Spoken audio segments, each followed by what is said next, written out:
বন্ধুরা, আশা করি সবাই ভালো আছেন।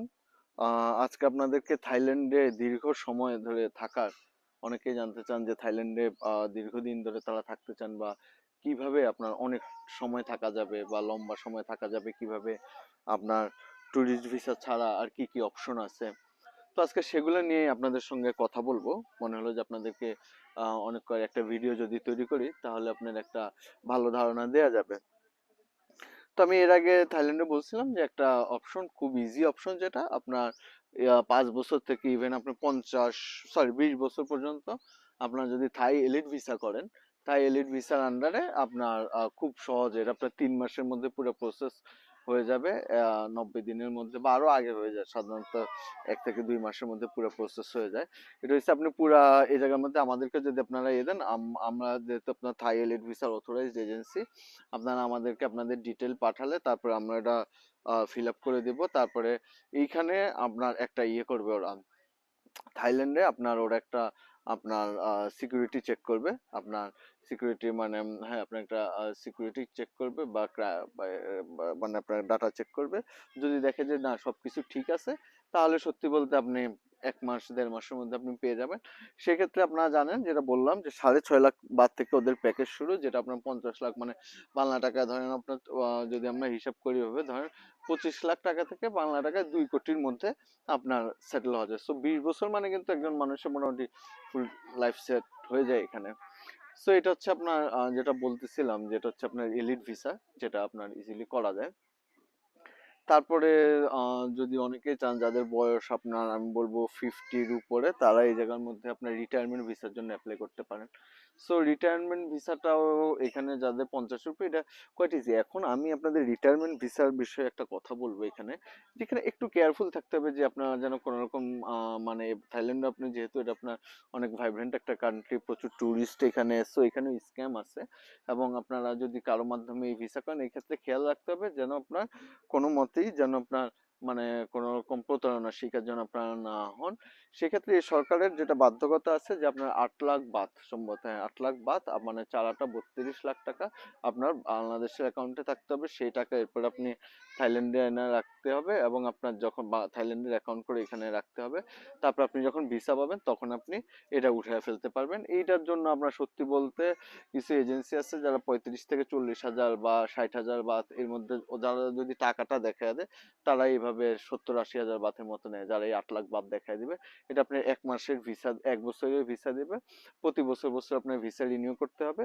তো আপনার প্রথমবার ব্যাংক অ্যাকাউন্ট খোলা হয়ে গেলে পরের বার এত টাকা লাগে না, পরের বার প্রতি বছর আপনার 40 থেকে 45 হাজার বাথের মধ্যে পুরো কাজটা হয়ে যায়।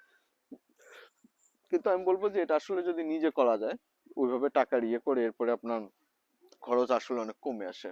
এবং প্রথমবারই আপনার একটু কষ্ট হবে, কিন্তু পরের বার থেকে আপনি নিজের এটা করতে পারবেন। সো এটা হচ্ছে আপনার যেটা বলতেছিলাম যে রিটায়ারমেন্ট ভিসা। এছাড়া হচ্ছে আপনার আমরা যদি আরেকটা ভিসা বলি যে আপনার লং টার্মে ডিটিভি ভিসা।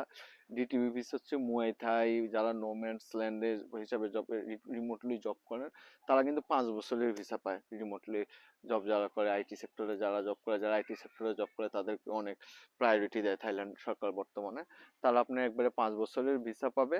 কিন্তু এটার এই ভিসা একটা বিষয় আছে যে এই ভিসা আপনার ব্যাংক অ্যাকাউন্ট করতে পারবেন না এখানে। এবং আপনি টানা আপনার 6 মাস, 3 মাস, 3 মাস 6 মাস, 6 মাসের বেশি আপনারা থাকতে পারবেন না। আপনাদেরকে একবার এই দেশ থেকে বের হয়ে তারপর আবার আপনাদেরকে ঢুকতে হবে। এটা হচ্ছে আপনার ডিটিভি ভিসা, এটা মুয়াই থাই যারা শিখতে চায়, যারা আপনার এই ধরনের প্রোগ্রামে আসতে চায় তাদের জন্য। স্টুডেন্ট ভিসা আছে, এই জায়গার মধ্যে প্রচুর আপনার থাই ল্যাঙ্গুয়েজ স্কুল আছে, ইংলিশ ল্যাঙ্গুয়েজ স্কুল আছে, যে জায়গার মধ্যে আপনি এটা করতে পারেন। থাই ল্যাঙ্গুয়েজ স্কুলে আপনার ওইটা 1 বছরের ভিসার জন্য এরকম 45 থেকে 50 হাজার বাদ নেয়। এটা আপনার প্রতি বছর বছর রিনিউ করা যায়, ব্যাংক অ্যাকাউন্ট খোলা যায় এই ইয়েতে। কিন্তু যেটা বললাম যে এই বিষয়গুলোতে যে জিনিসগুলো আপনার গ্রে, মানে আপনি ধরেন যদি আসলে স্টুডেন্ট না হন, এই ধরনের ভিসা করা আপনার জন্য রিস্ক, প্রতারিত হওয়ার সম্ভাবনা অনেক বেশি থাকে।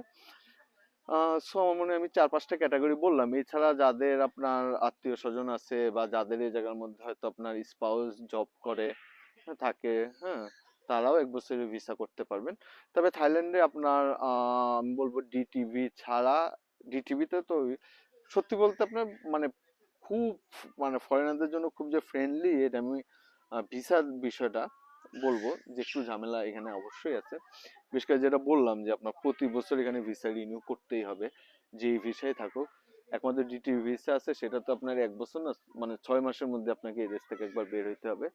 এর আগে এই ধরনের ভিসার জন্য আপনার এই দেশে একটা ছিল ভিসা রান সার্ভিস বলে। ভিসা রান সার্ভিসটা কেমন ছিল যে আপনার বর্ডার পার হয়ে আবার ঢুকায় দিত ওরা। সো কিছু এজেন্সি ছিল যে যারা হয়তো এখান থেকে লাওস নিয়ে যেত, সকালে বিকেলে লাওস থেকে আবার থাইল্যান্ডে ঢুকাইতো। তো এই জিনিসগুলো এখন গভর্নমেন্ট খুব স্ট্রিক্ট করে দিচ্ছে, এগুলো প্রায় বন্ধ হয়ে গেছে।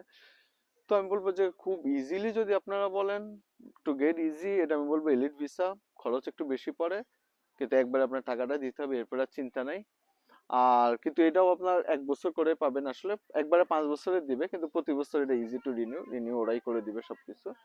আরেকটা হচ্ছে আপনার এলিট ভিসার পরে যেটা বললাম যে আপনার রিটায়ারমেন্ট ভিসা। হ্যাঁ, কিন্তু ব্যাংক অ্যাকাউন্ট খোলাটা এখন এখানে একটু সমস্যা, এছাড়া আপনার সবকিছু ওকে। তো আমার মনে হয় যে থাইল্যান্ডে থাকার জন্য কি কি লং টার্মের ভিসা আছে একটু কিছুটা সম্পর্কে আপনাদের ধারণা পাওয়া গেল। এছাড়াও যদি আপনাদের কিছু জানা থাকে অবশ্যই আমাদেরকে নক করবেন, আমরা জানাবো।